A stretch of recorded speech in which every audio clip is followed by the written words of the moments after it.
नमस्कार श्रोतागण। हमारे देश का संविधान, जिसे कई पहलुओं पर विचार करने के बाद विभिन्न देशों के संविधानों के सहायता के माध्यम से बनाया गया, वो संविधान जो हमारे देश का मूल आधार है, उसके मुख्य रचयिता डॉक्टर बी.आर. अम्बेडकर देश के लिए ही नहीं अपितु मनुष्यता के उत्थान के लिए जाने जाते हैं। डॉक्टर अम्बेडकर का जन्म एक दलित परिवार में उस वक्त हुआ जब शिक्षा तो बहुत दूर की बात है, उस समय लोगों को मानवीय अधिकार भी प्राप्त नहीं थे। ऐसी परिस्थितियों में उस समाज को शिक्षा का मूल अधिकार दिलाने के लिए बाबा साहेब को अत्यंत कठिन परिश्रम करना पड़ा।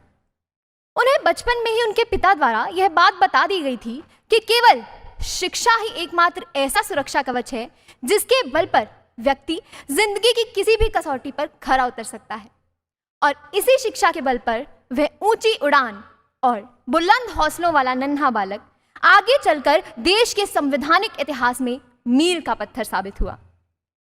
उनका लक्ष्य नवचेतना व सोच का सूत्रपात करके सामाजिक असमानता को खत्म करना था।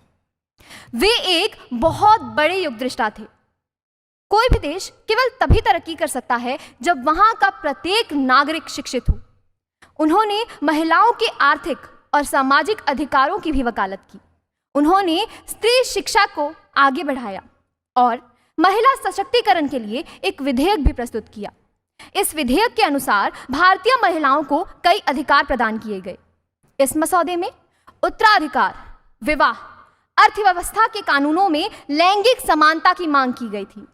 उनके द्वारा महिलाओं के लिए सामाजिक, आर्थिक एवं उनके संपूर्ण विकास के लिए संवैधानिक अधिकारों को जोड़ा गया, जिसके लिए देश के संविधान में कई अनुच्छेद व कई अधिनियम जोड़े गए। उनका कहना था, शिक्षित बनो, संगठित रहो व सदैव प्रयास करते रहो। आज हमें अपने अधिकार तो याद हैं, किंतु हम अपने कर्तव्यों को भूलते जा रहे हैं। इसलिए आज की युवा पीढ़ी को उस महानायक से सीखने की आवश्यकता है कि राह में कितनी मुश्किलें आए, राह में कितनी मुश्किलें आए, सबको करना हल है, और बिना सही कदम लिए किया गया प्रयास विफल है। धन्यवाद। जय हिंद, जय भारत। धन्यवाद श्रेया।